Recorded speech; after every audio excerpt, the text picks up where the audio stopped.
From the west to the midwest, a rivalry spark. Every matchup hits heavy, every barn gets dark. Fast ice, big hits, every night feels prime. NCHC, hockey legends built over time. Free talk, grit talk, glory talk, battles on blades. Talk, goal line scrambles and overtime shades. From the booth to the bench, every story rings true. If you love this game, then this show's for you.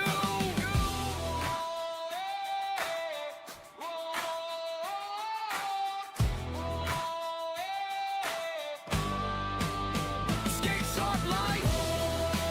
Welcome to the nation. Game on. Stay strong. Go horns roaring while the fight songs roll on. College pride in the stands. Every voice sings along. Go hook and fight songs. Forever skating on.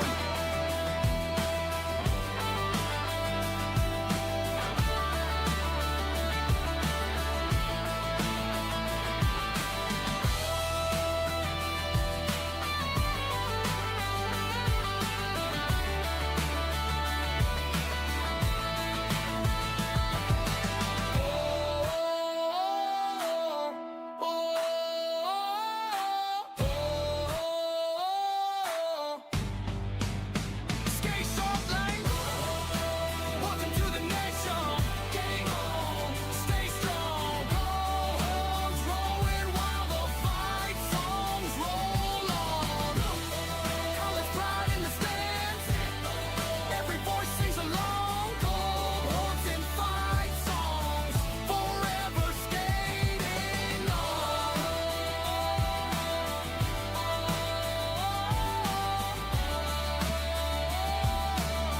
Forever skating on.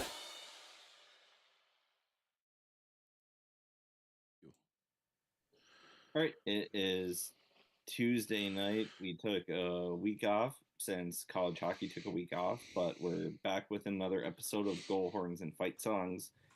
And we unfortunately, do have a Frozen Four that we need to talk about.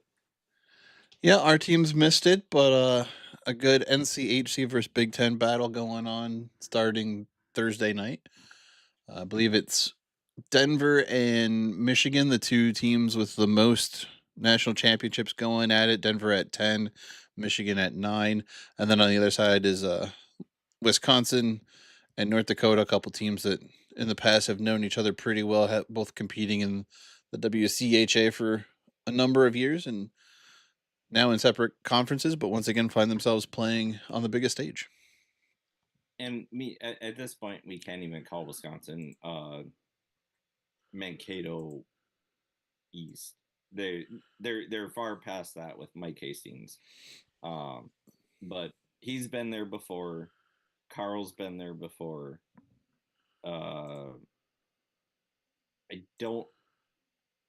obviously the North Dakota coach has not been there before since the last time. I mean, not as a head coach, but I think he was an assistant in 2016. Okay, but yeah, not as a head coach. And been there as a player. Was he there as a player? I believe so. I don't know. That shows how much research I do on the coaches. I mean, he played at North Dakota. Chances are he's been to a Frozen Four as a player. No, fair enough.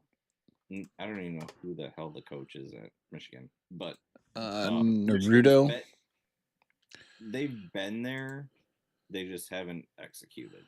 So I actually think it's going to be a really fun Frozen Four, even though I don't want either of the NCHC teams to win. I do just for the conference, just to back up even more that the NCHC is the best conference in the nation. Yeah, 100%. I mean, could have gone with any other NCHC teams, but we got who we got, and we'll pull for them to keep the conference domination going strong. I'm trying to see if Dane Jackson played in any. Yeah, and while you do that, Western and Denver, that was a heck of a hockey game. Just like we knew it was going to be. Like if they moved, both teams moved on,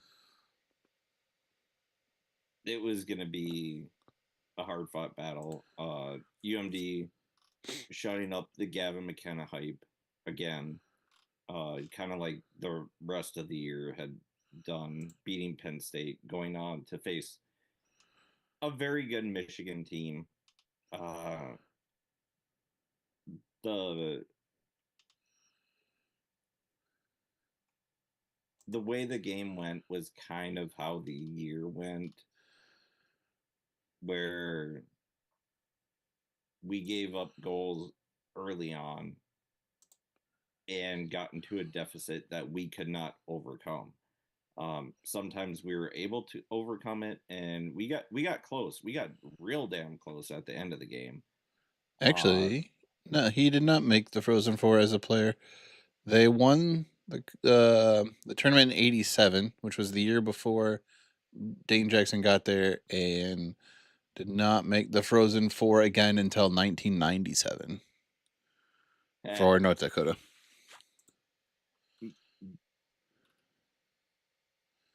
So they have not made the Frozen Four since then, and not won since then.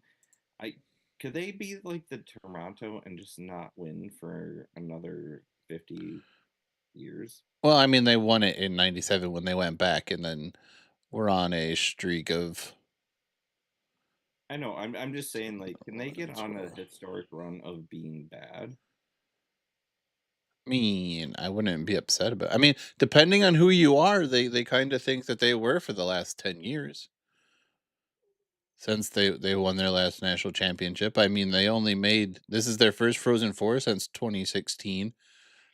On one, two, three, four previous appearances before now, all losing in the first round. I mean, I just don't want them to make the tournament. Period. 2025 they did not make the tournament, nor 2023 or 18 or 19. I mean, they've missed. 2025, we knew Barry was getting fired, and Brad told us, no, he's not. And as I'm pulling into the parking lot of the Frozen Face-Off, get the notification that Brad Barry was fired. It's like, told you. It's one of our finer moments. One where we showed that we actually knew hockey for some reason. But going back to what I was saying, UMD, we got real close. We just dug ourselves too big of a hole to move on to the Frozen Four and beat Michigan. Was I disappointed? Yes, but I think I even said it 2 weeks ago. If we win one round and then are knocked out, I would consider that a successful season. With the talent that we have, and hopefully coming back, beyond the pond, they talked about this, and they had Sandlin on, and he said Max was the biggest question mark coming back for UMD. But if he comes back, then he gets to play with his two brothers. And if he comes back, I think that's a national championship team. If he comes back and he convinces a lot of the core dudes to stay, that is a national championship team. Yeah, I mean, I said they reminded me a lot of, kind of the trajectory that Western had. Last year I thought that was, a little bit early. This year I thought they were super close. Next year they're definitely going to be dangerous with the leadership they could have coming back, and if Max comes back, I think that just adds to it and gives them an extra point of offense that they definitely took advantage of this year, and their power play was stupid good this year. Yeah, number two, and that was the one thing that hurt against Michigan. It's you have the number one and two power plays going against each other, and think I know we had the number two penalty kill, but Michigan might have been one. It was like the top two special teams programs in the nation going against each other. I know power play, it was 1-2. And we just gave them one too many opportunities. But the one thing we did lose, I guess we can kind of transition to this. We did lose Guyon. He went pro. And that's gonna hurt. That's gonna hurt a lot. They're currently, as whenever this is updated, Michigan's still number one power play. Duluth is 3 penalty kill wise. Duluth is 2, and Michigan is 37. Okay, so power play, it must have been just like I don't think they really. I mean, 100%. they didn't really take a whole lot of penalties, which Yeah, it like both teams were disciplined. It was Yeah. just who could execute. if you could get them, if Duluth could have drawn a few more penalties, I think they would have been in a better spot. But getting down 3-0 again was not really helping their cause there. No. Maybe it's hindsight 50-50 or 20-20, whatever the hell the damn saying is, but I honestly did not have good feelings after the fact that I saw a terrible bounce get past Hampton for the second straight game against Denver, even though it was the first goal of the game. I just went, well, it feels like that's how this game's gonna go. That was the way that the overtime game ended in the NCHC tournament. And that's the way that the game starts in the NCAA tournament. To me at that point, I was like, well, it was fun. I think we can battle, but if that's the way the bounces are going to continue to go, it's going to be an uphill battle. You can't win a game in the first period, but you can definitely get a feel for how the game could progress, and that was where I was sitting with that one. It was a bad bounce that unfortunately found its way over the goal line, and even though it looked like Western had kind of played a little, better up till that point, they did not get off to a great start in that game either. And then to have that on top of it was just unfortunate.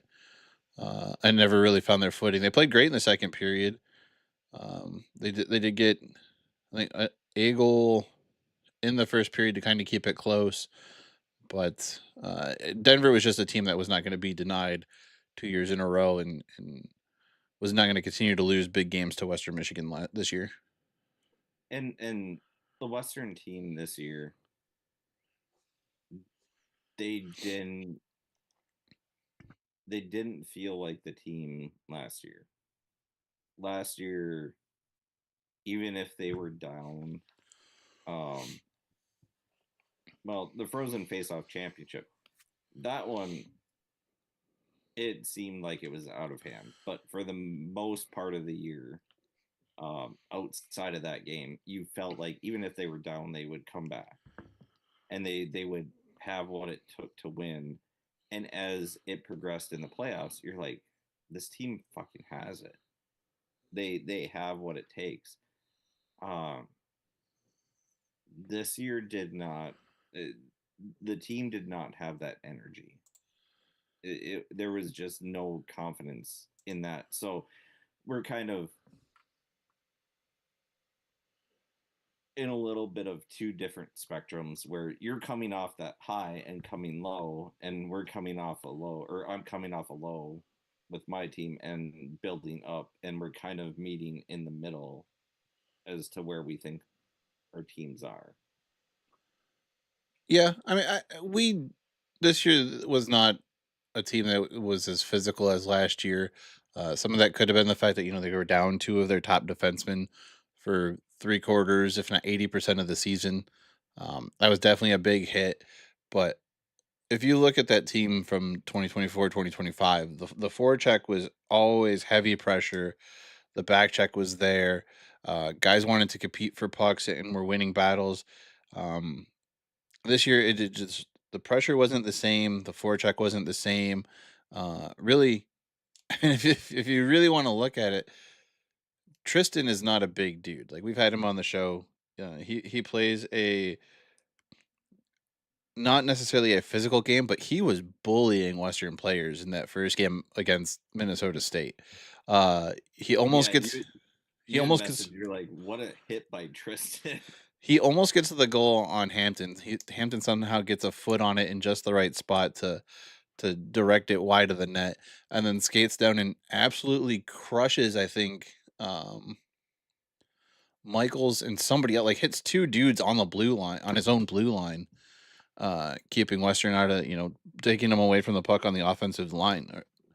Um, and that's just And something he was their leading goal scorer too. yeah, and that's just not something you would have seen last season. I mean, last season it was Western bullying people. How many times did I point out? I think it might even have been that championship game against um, Denver, where, like I said, Tim Washy was pretending to be a pinball, bouncing off dudes on the forecheck and was literally battling like two or three Denver players to keep possession of the puck to give his team an opportunity.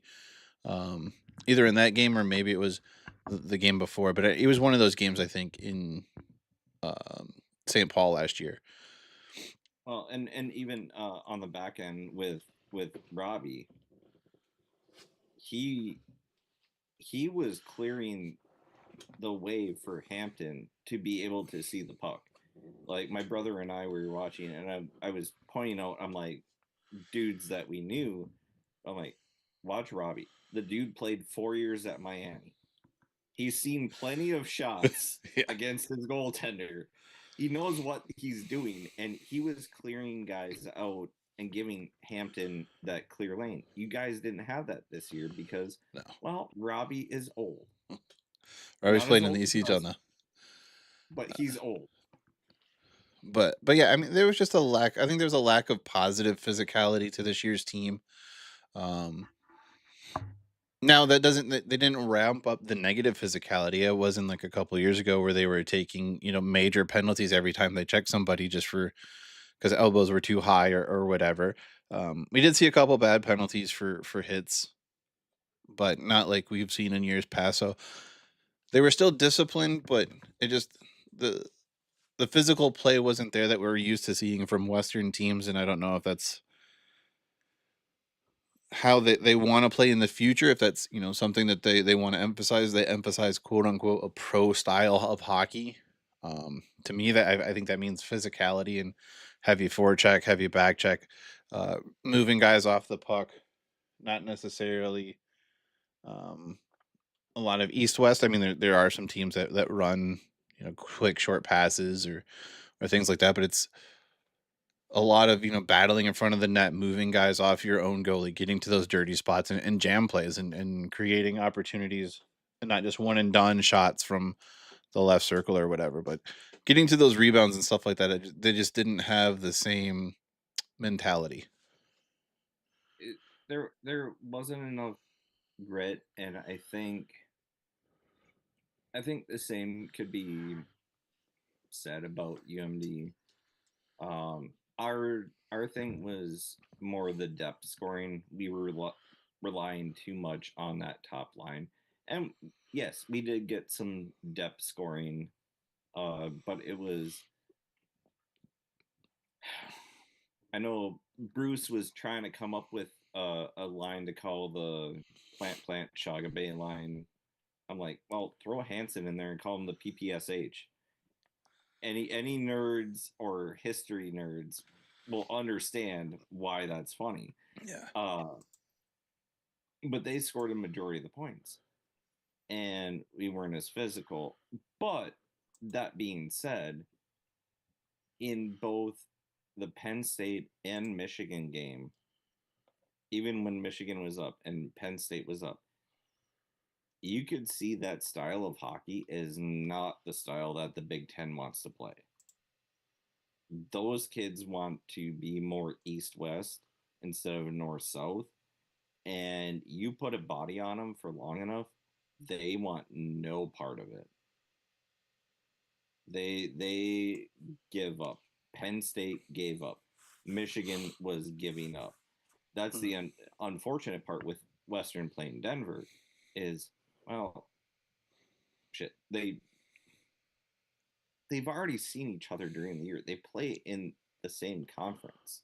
Yeah. Yeah, but I mean, like, even if you go back and look at last year, I mean, those two teams, they've met, I think, now 10 times in the last 2 years, and they're not teams that play a guaranteed 2 series every year. You know, it's not Colorado and Denver.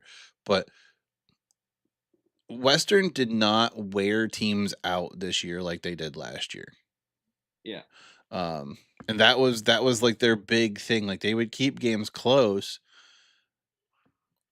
Maybe, you know, they would score here and there, but games were, the third period was always a Western period. Like, it didn't matter who it was. Like, the other team, whether it was in Denver, and Western's supposed to be the team that gasses out because they're not used to the elevation, or um you know, the whatever team comes to Kalamazoo and is supposed to have whatever event. Like, Western just wore every team out that didn't have the legs to play 60 minutes against the offensive pressure that Western played last year. This year was not the same. Um, they were getting run away from in a couple third periods. The game where North Dakota clinches the Penrose Cup, I think, is one of them. Western kind of runs out of gas in the end of that game. Western runs out of gas in the end. Like, by the end of the game against Denver, like, you could tell that Western was gassed and they were not. There was nothing left in the tank there. Even the NCHC game was not, you know, a normal Western game. Like, they just were not wearing teams out. Even the pressure that Minnesota State put on them at the end of that game, you know, like, Western was lucky enough to get the empty net goal from Michaels to seal it 3-1, but Minnesota State was pushing and pressuring hard at the end of that game. It wasn't Western just kind of being able to take control of the puck and play a possession game. Uh, you know, not milking the clock necessarily, but having possession of the puck in one of those situations where, like, they have the opportunity to set things up and it looks like a power play, even though they're 5-on-5. You know what I mean? Yeah. And I mean, unfortunately, I didn't get the chance to see either of the Western games. I was, um, I don't know, maybe chasing around a 2-year-old or whatever. But I get what you're saying. Like, last year's team for Western, you never felt like they were out of it just because they were wearing teams down. Yeah.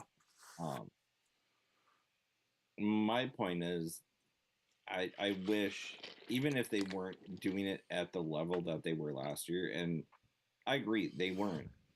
Uh,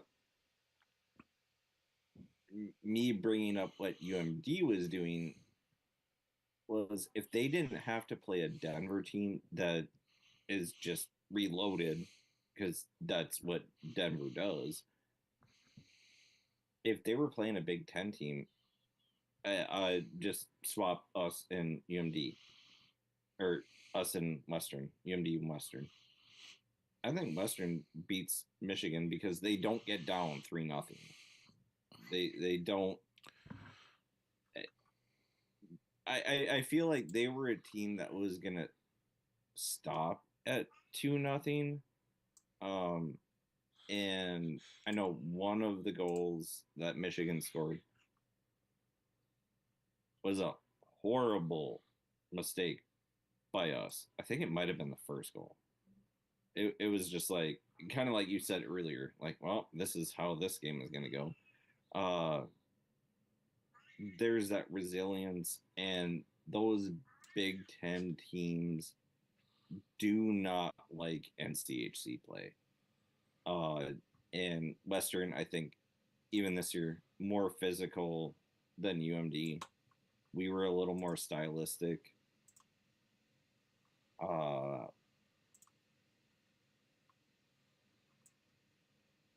I just hate that I have to root for Denver and North Dakota. I think everyone in the conference outside of the fans of those teams hates that we have to do it. But if you're realistic, do you really want a Big Ten team to win the national championship? Fuck no. Not this year, not because they just won the men's and women's basketball championships. They won the football championship earlier this year. Just keep digging there, buddy. So it would be almost a clean sweep on national championships, but at some point they got to figure they're going to get one, right? At least this way they can get it out of the way and bury it under the other three quote unquote bigger championships. Bury it. I mean, technically they have the women's hockey national championship too. I guess that there's no Big Ten conference, but Wisconsin won it for the WCHA. Yeah. And it would have been either way because I think they were playing Ohio State again for like the 4th straight year. Yeah, it's just. I think college hockey fans like we are do not want to see the Big Ten succeed. Other sports, fine. Like I know you're Western through and through. But for me, college hockey, I'm UMD. I hate the Big Ten. I do not like Minnesota. I don't like Wisconsin. I don't like Michigan, and some of those are WCHA with Wisconsin and Minnesota. Do not like them. Other sports, go for it. All Big Ten. But college hockey, give me the NCHC. I don't want the Big Ten to have the satisfaction of these coaches coming on the radio and being in the media saying, well, we have a great conference, and you have to think we beat up on each other all year. Yeah, every fucking conference beats up on each other. There's a conference schedule for a reason. Don't say stupid shit. I'm sorry, but you're giving the media answer. The Big Ten, I think they're the toughest schedule. Brett Larson, I guarantee you, I didn't listen to his press conference, but sometime within the next, between now and the start of the year, he's going to say the Big Ten is the toughest conference to play in. Oh, yeah. Bitch, you coached in the NCHC. I bet you there's a clip of Motzko saying the Big Ten was the toughest conference to play in or coach in. Oh, I know he said it. Who just went from St. Cloud to Minnesota before Larson did.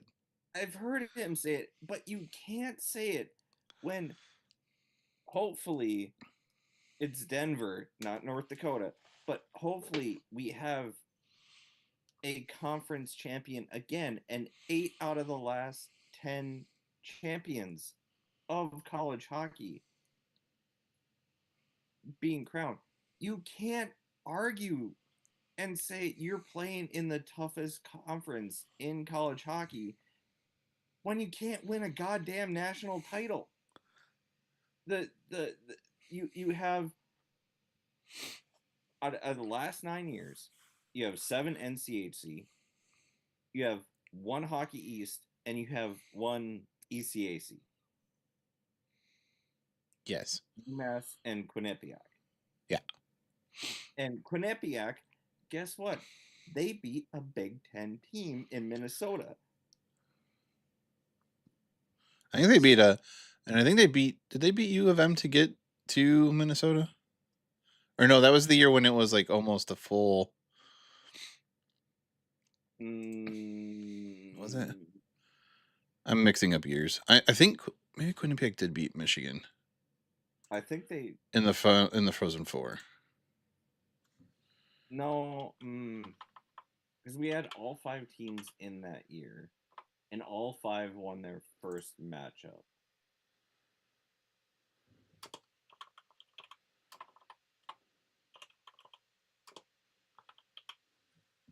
Um,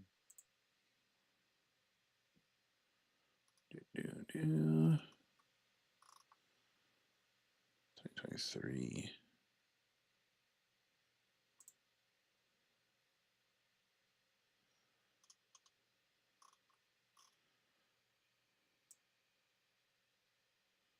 Come on, where is it?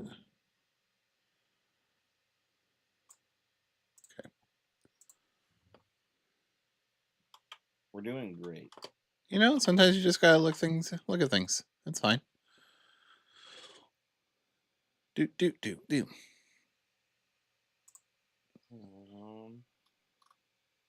No, that's basketball. I don't want basketball. Nobody wants basketball yet. Yeah, they did 5-2. They beat Michigan to get to the national championship. So it was Quinnipiac, Michigan, Minnesota, BU. So it wasn't the year that we had all 5. Yeah, I think that was the year. Was it the year you? Yeah, because wasn't it UMass that messed it up? So it would have been 2021 when they, because I think they played St. Cloud in the finals that year. Yeah, UMass. And won in I think they were the 2021. one that messed up it almost being like an entire Minnesota Frozen Four. Yeah, yeah, they were the ones, and they won it because that was we probably should have three-peated, but we had most of the team in 2021. Yeah, they beat Bemidji. If Yeah, Bemidji had beaten them in the regional, it would have been a full Minnesota Frozen Four. But Mass beat Bemidji State in the regional final, Duluth in the semifinal, and then St. Cloud State in the finals. because that was Mankato, St. Cloud, UMD, and UMass, I think. Yeah, was the Frozen Four, Yeah, which I think was the current Wisconsin coach. I think that was his last year at Minnesota State. Hastings. Yeah, I think he went to Wisconsin the next year. Yeah, that seems. So it would have been 2022.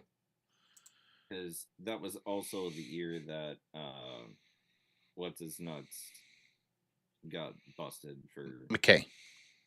yeah, McKay. McKay. Hi, whatever. No, not Parker. Parker was on our team.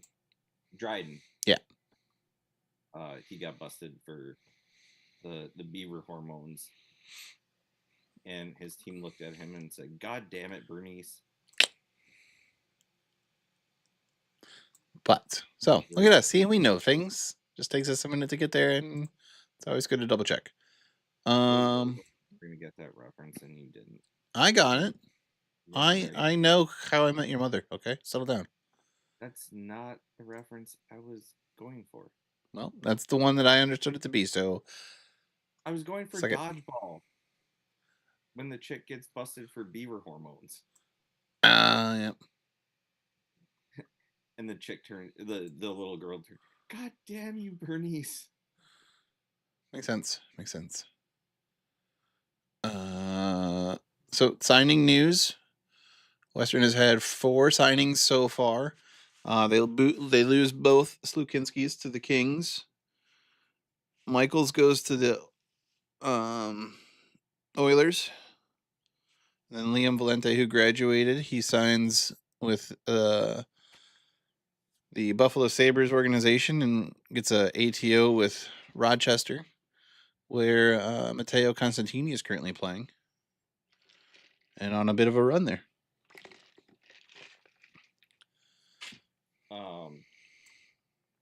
Oh, side note, my my brother ran into the goalie coach for the Carolina Hurricanes, Oh, and if I I know one of their goalies. I know of one of their goalies. I don't know him personally, but yeah, I was seems gonna like a say good dude. if I would have known that before, I'd have been like, hey, put a good word, come on the podcast. But seems like a former Western alum is doing fairly well out in Raleigh. Yeah. He doesn't suck. What? He doesn't suck. So Oh, he's been playing freaking great. He's been playing lights out. Knew he just needed an opportunity. I mean, who would have thought the way that his year started out that this was where it was going to go? I mean, he doesn't re-sign with Boston, who had kind of trapped him in the AHL with their goalie room the last few seasons. So leaves Boston, signs with Florida. Florida waives him, trying to get him back to the AHL. Carolina comes along and says, "Nah, we'll take him." Suits up with the Hurricanes and just goes on a run. Picks up is the quickest goalie to 25 wins, or yes, or best record in 25 starts, something like that. I think he's almost close to 30 wins, if not already over 30 wins. Has some talk for the Vezina. Um, Ineligible to be rookie of the year, but I mean, I think if he had been like a couple years younger and was doing what he's doing now, there would have been some discussion for that. So, all in all, I mean, I don't think the season could have gone any better for him. did they change the age? I think it's under 25, and he's 27. I think.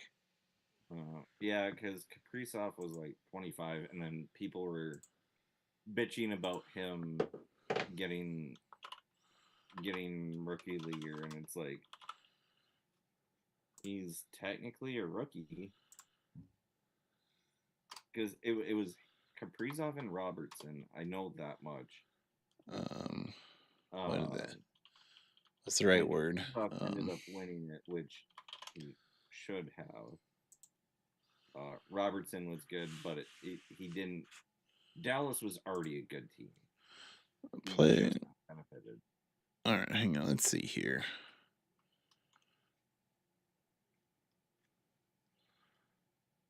No, if you're 45 and going up for rookie of the year, well, there's something wrong with that. Oh, hang on. Okay. Current eligibility requirements that a player cannot have played more than 25 regular season games in any single preceding season, nor in 6 or more games in each of any 2 preceding regular seasons. In any major professional league. The last requirement was implemented in 1979 to block Wayne Gretzky, who played a single season in the WHA, which was absorbed into the NHL at some point. After Calder won at 31 years of age, Sergei Makarov in 91, following the influx of Eastern Bloc players, the rules were further amended to require that winners be 26 years of age or younger. So, Oh, 26. Okay. yeah, and I'm pretty sure he's 27. So,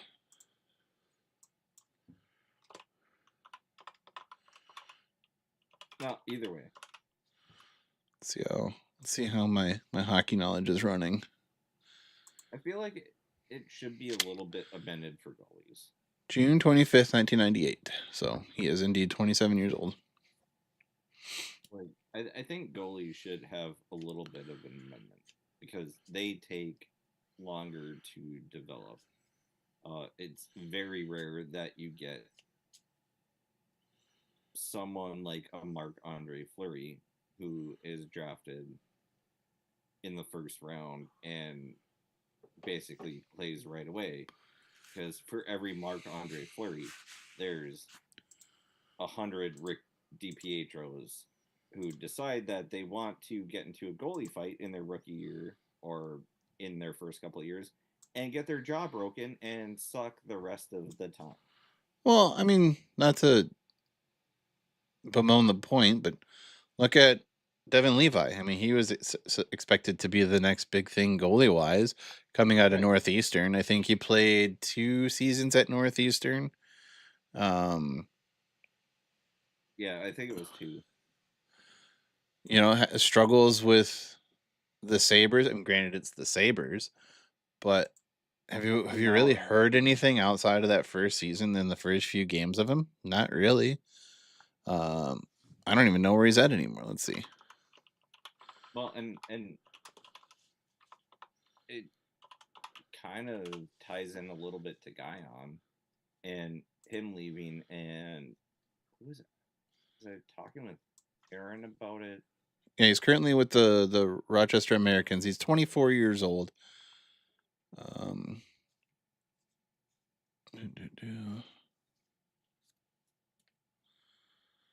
Excuse me. Thank you. But yeah, I think it was Aaron I was talking with, and We played 3 seasons at Northeastern. I was explaining to her about kids staying in college, like was there for 3, played 2. Like football, kids have to stay 3 years. That's a requirement. You are not draft eligible until you've played 3 years of college. NBA, it's 1 year. Hockey's different, and you can sign anywhere, like from when you're drafted until 3 years of college if you're playing college. I don't know all the draft rules because of the different leagues and everything, but I know after your 3rd year of college, if you're drafted, you don't sign with that team, then you're unrestricted free agent. I think it's just 3 years after your draft year. Okay. Or after, yeah. So if you're drafted, it's a graduating scale. So I think like if you're signing the first 2 years, like say you play 1 year at college, I think you can still sign, or 2 years in college, you can still sign a 3-year entry level deal. But if you're after 3 years or after, then it goes down to like 1 or 2 years or something. Like I think they just changed them a little bit too. But the rights are held for 3 years after your draft year, I believe. Yeah, and my point just in the conversation was there are a lot of players who I think have the agents in their ear and are pressuring them to move on. And I think it was the Adam Guyon signing that got me. But I brought up Ryan McAllister, and you and I both, like, I didn't want him to leave Western because he was fun to watch. I wanted him to leave because he was so good. You didn't want him to leave because he was a good player, but you understood him leaving. We didn't want him to leave as a collective because we thought he needed another year of development. And there are so many players that we look at and we're like, that one extra year is not going to hurt you. If anything, it's going to help you. And if you get hurt, well, guess what? You're still drafted by this organization. Like the Red Wings, the Lightning, the Kings, whoever it is, you're still drafted. It's not going to hurt your quote unquote draft stock to stay that one extra year and get that one extra year of seasoning. Yeah, and I mean, or if you're an undrafted guy, I mean, it's not necessarily going to hurt you either. But the thing is, like, there was someone that was just talking about like the NCHC or the NCAA versus Canadian juniors, so the CHL, and like the schedule of the CHL is closer to what they're gonna have to do as pros, and this and that, and the number of games. And then someone else made an argument like, yeah, But you know what college hockey allows them to do? It allows them to develop skills outside of just straight game. It allows them to practice. It allows them to develop as humans. It allows them to actually develop strength and put on size and weight and muscle that you may not get in the pro leagues because of how much more effort, how much more you're playing, how much more effort, how much more travel there is, how much more that weighs on your body, the ups and downs of what being a pro athlete is. And if you can put on and if you can develop your body an extra year in college with a little less stress and pressure, I think it benefits you later. And I think that was kind of what happened with McAllister is he could have used a little bit more physical development as far as size goes. Then that might have helped limit some injury. Now, you're never going to completely eliminate all risk of injury. It's just not going to happen. Um, but there are certain things you can do. Being a little bit bigger, being able to absorb a little bit more hits or heavier hits, I think benefits guys. Being comfortable with your new body as it changes and develops from 18 to 22. There's still a lot of physical development that happens to the human body, and we're putting that for certain guys. You're trying to rush that into also developing as a professional athlete, and I don't think it really benefits any of them. Yeah, and I'm gonna say this kind of as a perfect example, even though I don't know if this would have helped him. He did get bigger than when I knew him, but Scotty Perunovich, his junior year, he wins the Hobie Baker. Uh, he would forfeit his draft rights. He decided that he wanted to get that money and go to the St. Louis Blues. Spends his first year hurt. Spends his second year hurt. Kid can't stay healthy. And he was a smaller kid in general, but in hindsight's 2020, he should have stayed that fourth year and forgone those rights and gotten bigger and better. And yeah, you're right. It's the game of hockey. You're not going to avoid injury. There was a video that I saw last night where I forgot about this. Phil Kessel played 1,000 games straight. Yep. And what is it? Burns, I think, is getting close to that, or just past it.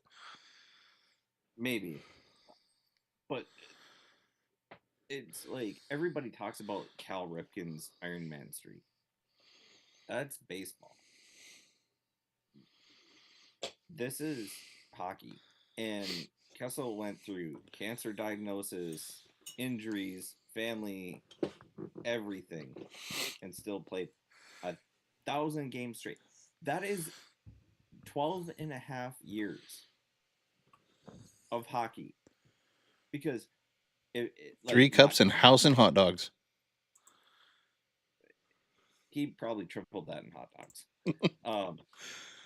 But if you just regular season NHL, 10 years, that's 820 games. You still have 180 games. That is, I say 12 and a half, but it's 12 years plus maybe a quarter, like 12 and a quarter years to get to 1,000 games straight of not missing one. That's impressive. And you have to have the body to do it. And maybe you need to follow the Phil Kessel diet of hot dogs and hamburgers and the Thomas Vanek of three stride and glide. But injuries are going to happen. That's my point. It's like injuries are going to happen no matter how in shape you are. I just think kids that leave early, their agents are in their ear because the agents want the money and they convince these kids and convince these families because agents are salespeople. they're not there for you. They're for themselves. And they sell the family on the money and everything like that. And then the kid fails. And it's like, well, agent's like, I didn't do anything wrong. And now you have a 24-year-old kid whose career's ended. They don't have an education. They don't know what they're going to do with their life. It just bugs me that they're trying to push these kids to leave early. Jack Eichel going to college, that got him to be the number 2 pick. Not everybody is a Sidney Crosby, a Connor McDavid, a Nathan McKinnon, who's coming straight out of juniors at 18 years old and is going to light up the league. Look at Cale Makar. He played college hockey. He's like, I think above Quinn Hughes, he's the most talented defenseman. Like, he's number 1, Quinn Hughes is number 2. Cale Makar is ridiculous. He played college hockey. He took that time to develop. Yeah, I mean, I'm always in favor of guys, whether they're drafted or not, staying an extra year and developing in college hockey. I think it's better for college hockey. I think it's better for the pros. Um, I think if you look at the way those guys developed, I mean, look at was it Bedard in Chicago. Just look how much smaller he looks compared to everybody else in the league.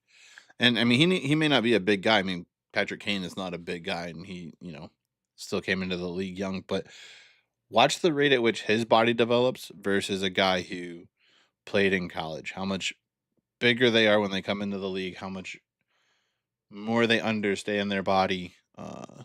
Develop with their body. Because if you look at even guys like McKinnon, um, McDavid, there was a couple of years where they just looked gangly because they had developed disproportionately. And there's some of their game. It was one of those years where it was like, oh, did the shine fall off, or are they the player we thought they were? And it's just the fact that they're still physically developing and trying to understand their new body.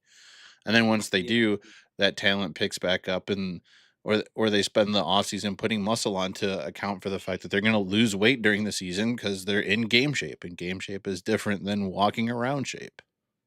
And you look at like the Europeans that play pro for a couple of years before they come over. Like, they're drafted, but they played pro for a couple of years. Like Ovechkin, when he came over, he wasn't gangly. He didn't look sickly. He was still a solid dude. He was throwing hits. Yeah. And then he just got bigger. I think that's a reason that Kaprizov stayed over season till he was 23. Like, he came over in 2020. That was his rookie year. He still looks small, but he's strong. And if he would not have spent those 4 years or whatever he spent in Russia playing in the KHL, I don't know what he would have looked like. His confidence might have gone down. I have no idea. But that development is a huge thing. And if you are a Nathan McKinnon, like, McKinnon is solid now. That dude, I would not want to run into him. But McDavid, these top talent guys that are number 1 overall, that just have it, you can get away with it for a couple of years in the pros. A lot of the kids can't, and I mean, the other thing to look at too is how many injuries did Crosby have early in his year? Quite a few. How many injuries did McDavid have in his early in his career? Quite a few. Yeah. Now I mean, there's guys. I think Eichel had quite a few injuries in his career, but not necessarily like the first couple years. But he got a couple big hits, kind of did some damage to him. But well, and the Sabres organization didn't do him any favors on that one. Yeah, but some of the more solid guys spent time in college or developing and growing their bodies to. I mean, I think part of the reason why you see football players have to wait 3 years is just because of the physical demand of their sport. The constant contact between human bodies on and pushing on each other, pulling on each other, the And they're sudden, only playing once a week. yeah, and those sudden quick hits on the line, it takes a toll on every joint in your body because it's just shock treatment basically. I mean, you're turning your giant body or your body into one big shock absorber from your ankles to your shoulders. Mm-hmm. Like all that stuff tears it up, and if you start doing it younger, your body's just going to fall apart quicker. I mean, look how short of the time in the league Calvin Johnson was in the league because he was being just beat down. Yeah, Dudes were and hitting him low, hitting him high, hitting him everywhere they could because he could just outreach everybody and outjump everybody. yeah, and his rationale for retiring was, I want to preserve my body. Yeah, Which completely fair. It sucks as a fan, but you're like, dude, you take care of yourself. You're an instant Hall of Famer. If if anyone wants to argue, they're wrong. Instant Hall of Famer, but take care of yourself. I mean, Don't look at how bad Gronk's body is. That dude had a brace on basically every part of his body by the end of his career. well, also an idiot. Well, you're not wrong. But I'm just like, it's abuse. All this stuff is, and how do you mitigate some of that by putting on a little bit of extra muscle, a little bit of extra size? Um, even look at like you could take kind of any physical athlete. Look at WWE performers. The guys who don't know how to build up their bodies are the first guys out, and their careers are shorter. I mean, look how much of a beating like guys like John Cena doesn't walk right. And that dude did nothing but work on building his body and his body is absolutely trashed from taking bumps in the ring. Yep. So I mean it's not always gonna work out, but it gives yourself a better opportunity when you're able to take and live up to the physical strain of your profession. It, it's looking forward to later down the road. And as lucrative and fun the fame and hockey, it is fortune, but it's nothing compared to some of the other sports. But fame and fortune, they're minimum they're making six figures, so that's still pretty damn good if you make it to the show. But what is it going to look like for your kids and your future profession down the road? Because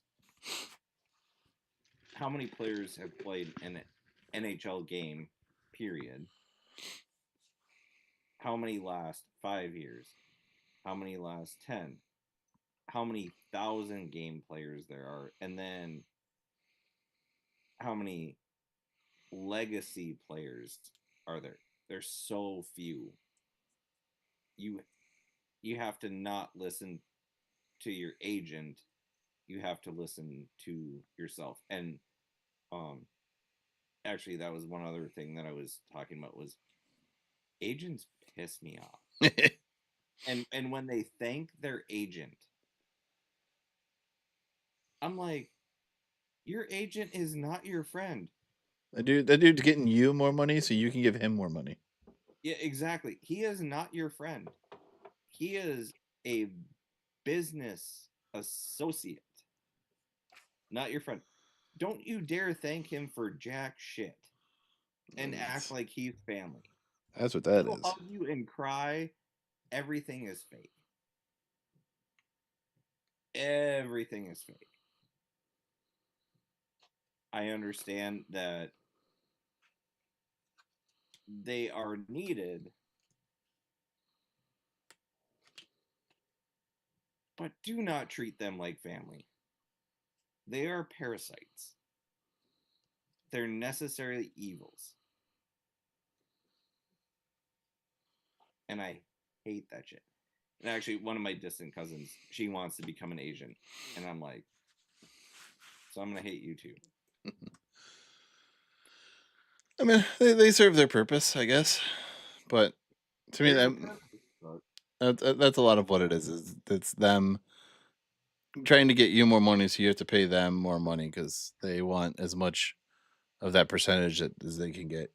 it's a business, it's capitalism, and I understand that. It's just I even playing the video games when you get your agent doing like the be a pro mode. I I want to punch my video game agent in the face.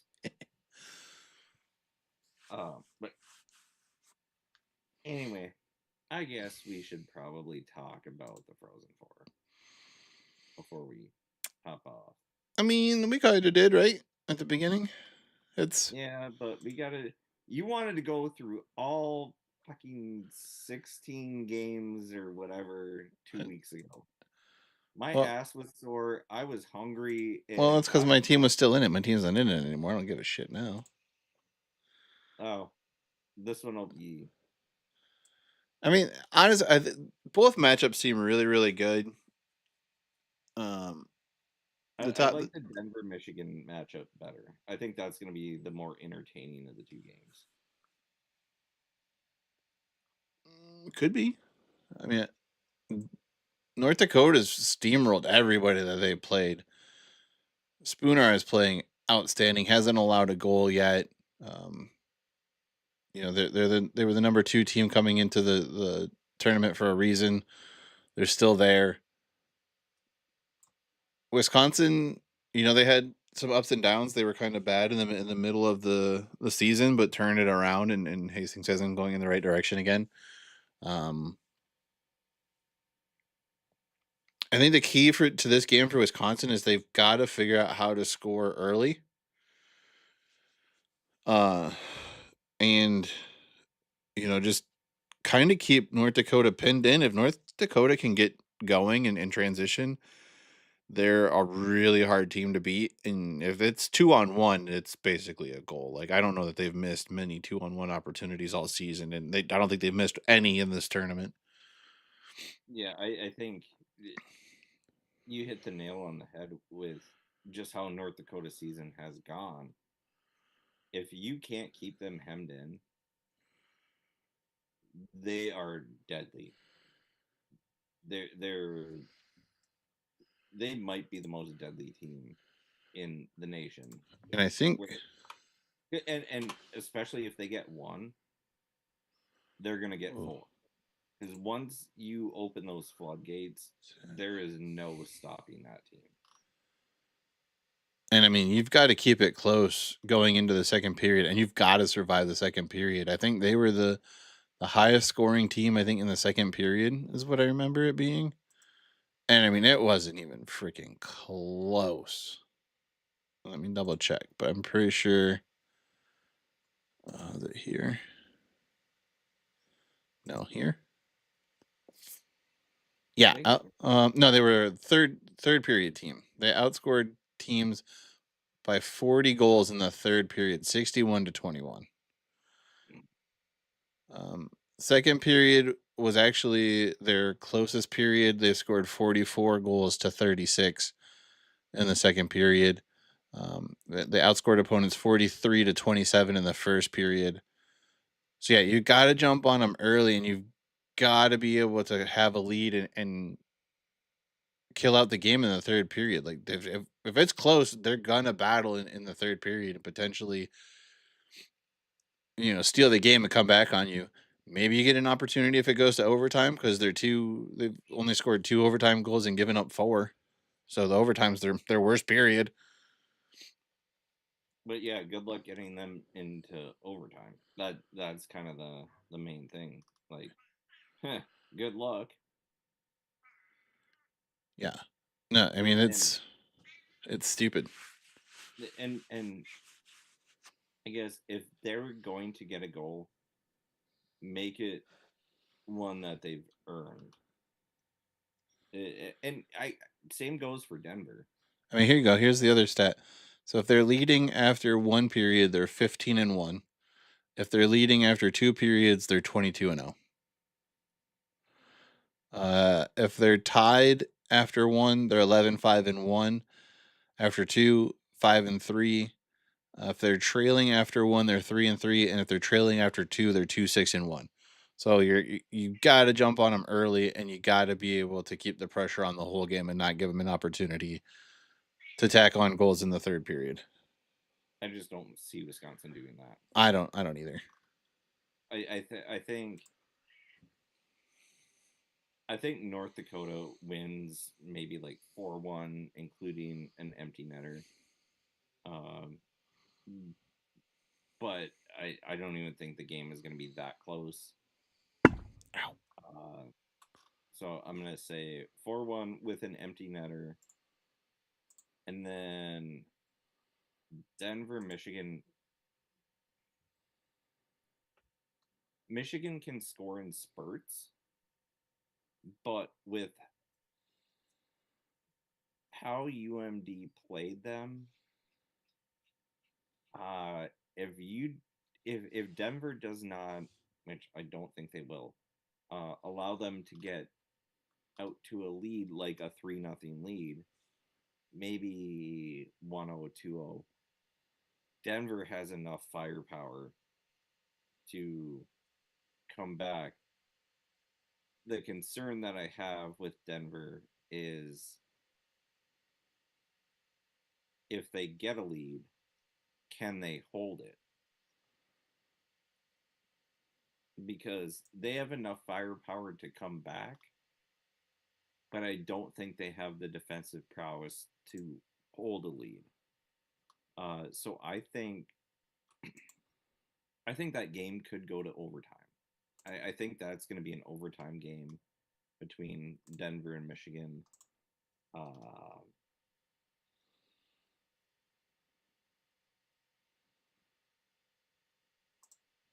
So here we This go. is going to be a nightmare for us both, but I think it's going to be Michigan or North Dakota for. So currently, Johnny Hicks, goaltender for Denver, is the leading goalie in save percentage at 96.7. The remaining goalies are 4 out of the top 5 goalies in winning percentage, not save percentage. Johnny Hicks has a 9.67 winning percentage. Jan Spooner has an 8.20 winning percentage. Jack Ivankovic from Michigan 7.73, and Daniel Hauser in fifth at 7.24. Michigan is currently the highest ranked offense, scoring 4.5 goals a game. North Dakota is in third at 385, Wisconsin 5 at 376, and Denver at 8 at 361. Denver has the highest remaining scoring defense, only allowing 2.1 goals a game.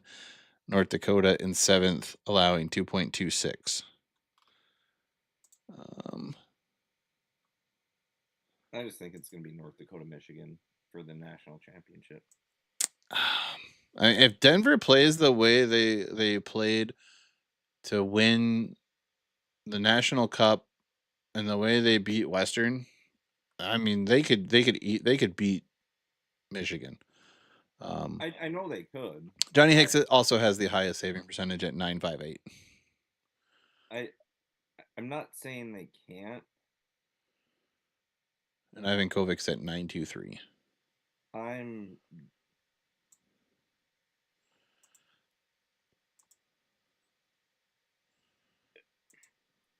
It's gonna be Denver has to do the things that Minnesota Duluth didn't do.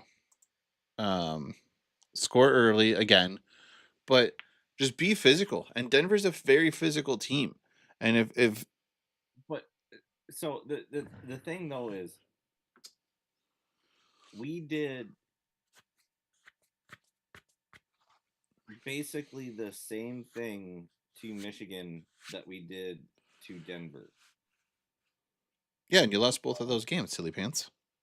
Yeah, exactly. But we came back. Just Denver, we tied it. Michigan, we didn't. And yeah, Denver's got to close out the game, but I think Denver can be more physical. And if they get to a point, kind of like they did against Western, like they won't, the score could easily get out of hand and be something where it there is no coming back no matter what. Um, I think there's a lot more pressure on Michigan than there is Denver. Yeah, Um, because Denver they reached 10. well, Denver has 10. The NCHC is known to win these games. Uh, but again, you have a Big Ten team who's supposed to be the top dog in the land. It's a Michigan team that hasn't won a national championship since 1997. Uh, but they talk about how they're the best team every year. High draft picks, all this stuff, and it doesn't result in championships. And the Big Ten hasn't won one ever because the conference has only been around since 2014. But the last current Big Ten team was Michigan State, and that was 2007. So I mean, there's still 20 years since the last team that's even in the conference has won a championship. Yeah. And that's I, all they I talk about is wanting to win championships in hockey and how they're the best conference in hockey. And I mean, at some point you've got to put up or shut up, and it's that time of the year where it's put up or shut up time. oh, they're beyond put up and shut up. Like that time has passed. And they're still going to talk about it. And if and this is a big if one of their teams lucks out and wins the national championship, they're going to be insufferable. Not quite as insufferable as North Dakota fans if North Dakota happens to win it, but pretty damn close.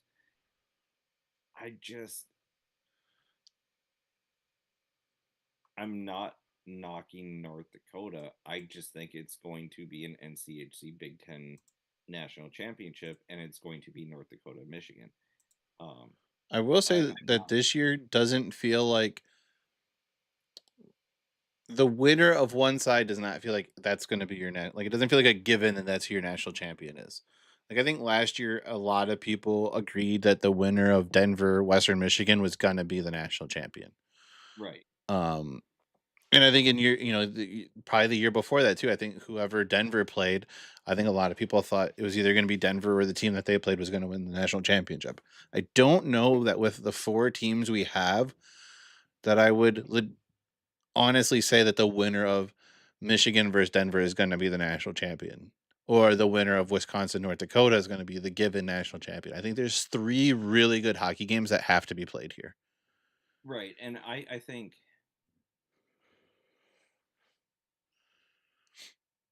I we both think North Dakota is going to beat Wisconsin. If Wisconsin wins, good for the kids. I'm not happy just because it's Wisconsin, but good for the kids. But we think North Dakota is going to win, but that's not going to guarantee them being the national champion because on the other side you have Michigan Denver and both teams are very capable of winning the national championship and that's going to make a hell of a hockey game for the national title. I think I put North Dakota in over Wisconsin, and here's how I think if it how I think it would go if it goes. If Denver beats Michigan, I think Denver has a better chance at beating North Dakota than Michigan does. I think if Michigan beats Denver, I would go with North Dakota to beat Michigan for the national championship. If Denver wins against Michigan, I think Denver beats North Dakota. Yeah. I think the matchups lean that way a little bit more than the other way. And if Wisconsin beats North Dakota, well, I have no freaking clue. Yeah, but I think Then I think whoever wins between Michigan and Denver wins the national championship. I Yeah. don't think Wisconsin's that strong.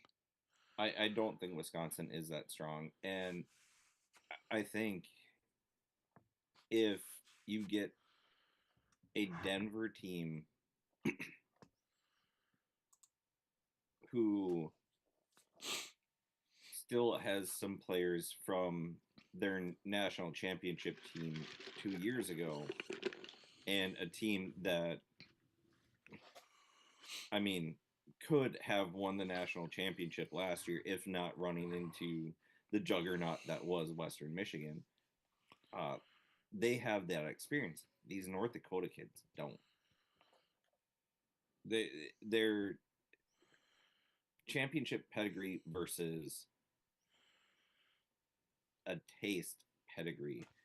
I think Denver beats North Dakota. It's still going to be a really close game, and I mean, because I'm not going to care. I hope it goes 8 overtimes. I think it might be an overtime or two game, and well, even the Denver one, I said it earlier. I think that's an overtime game. Hopefully not two, because I would like to probably go to sleep at a certain point. I don't know if they're the early or late game. Damn it, I just had it up. They should be the late game. They should be. Michigan Denver is the late game. Okay, perfect. That's the correct answer, but ESPN, knowing them, I think it's like 5:30 and 8 on Thursday. 5 and 8:30 on Thursday. And then the national championship game is 5:30 on Saturday. Eastern, yeah. Which I would. Oh man, I kind of wish that game was a little bit earlier, so that I could watch along it. But I'm gonna have to go. I'm gonna have to work at the bar at 9, and if it goes to overtime, I don't think I could get it done, and I don't really want to start something I can't finish. So. Yeah, I'm trying to juggle schedules, but I'll be at the bar for both the Saturday or the Thursday games. Like I'll catch the end of it as I'm walking in, and all of the Michigan Denver game while I'm there. Thursday I should be able to see both games, and then Saturday I know I'm going to quote unquote force Aaron to watch the national championship game, even though she was not a hockey fan 2 months ago.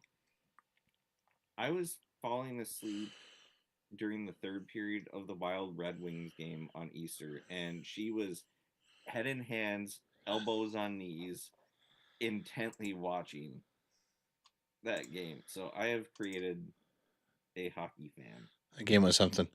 Last thing, I don't know if you've seen it. Well, you've seen it because I showed it to you to make sure that you saw it. But Western Michigan is going to be hosting an outdoor game at Waldo Stadium next January. January 30th. You think it's conspiracy, just like the moon landing. You think it's a coup. I don't. What? No. What? The man, Dan, has literally been on this show telling us that this was something he wanted to accomplish. I know, but you claimed, I don't believe it until I see it. I don't know that that's what I said. It's possible. I can pull up the receipts. I don't. It was something along those lines. I think I said it would be cool. I don't know how. It takes a lot of. I mean, we just saw Penn State just did it. I think that made it a little more feasible. I think winning the national championship was last year was a big push to get this done. The fact that they have a half to $750 million stadium going in downtown helped push this over the edge. Oh, sorry. Your response was, heard that before. And then Tom sent a gif of a pinky promise. No, that was for him coming to the game. That was not that the game wasn't that Western was not going to host an outdoor game. It's because Tom was supposed to come to a game this year at Lawson, and then last minute canceled because he was going to something else. He was going somewhere else. But he was That's he was not what it looked like to me. he was supposed to come to the Arizona State. You bitched out too, and Brent, all three of you said that you were coming to the games here and then didn't. And I don't care that you just lost your job a couple weeks before that and I knew you weren't showing up. That's beside the point. Beside the point. All three of you said that you were coming to your team series at Lawson in the penultimate season at Lawson Ice Arena, and none of you showed up. Not a single one of you. That's what it was in reference to. And also, before that, he also bitched out of like 2 appearances on this show.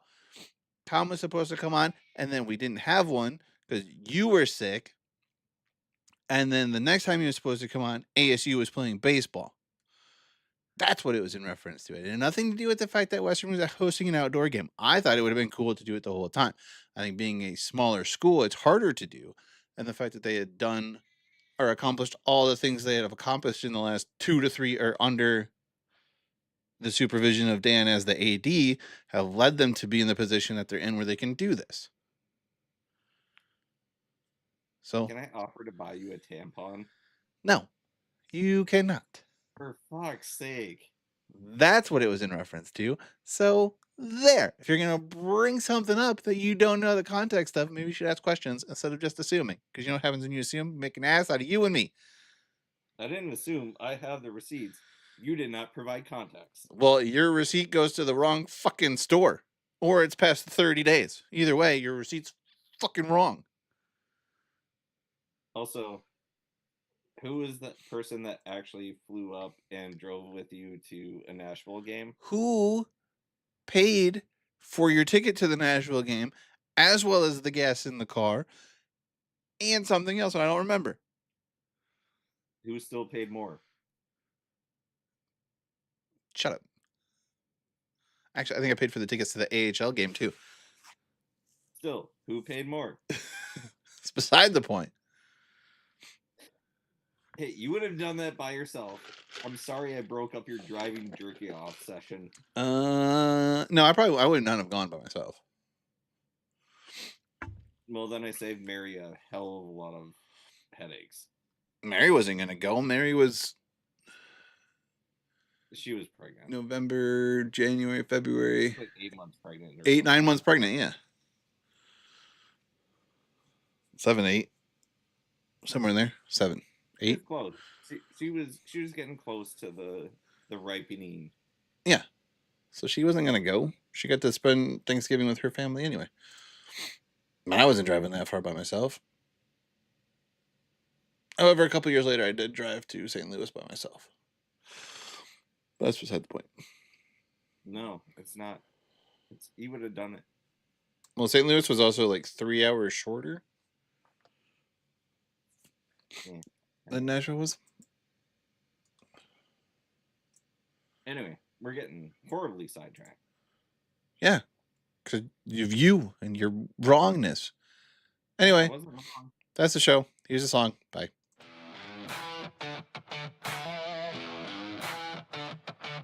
Skates hit ice and the crowd roars. Go horns blast every time the home team scores. From the barn to the broadcast, we bring the sound. Fight songs echo through every college town. Cold air biting while the pace stays strong. NCHC nights run fast and long. Blades cut deep and the boards shake tight. This is college hockey, every shift, every night. Welcome to the nation. Game on, stay strong. Go horns roaring while the fight songs roll on.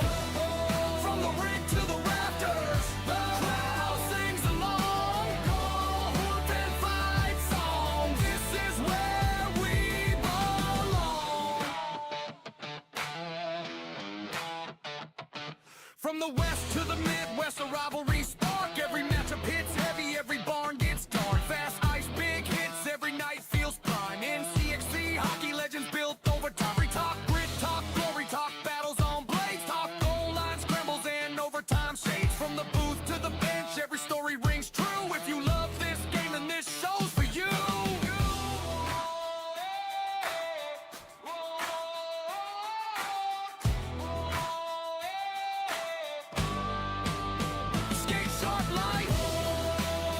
Welcome to the nation.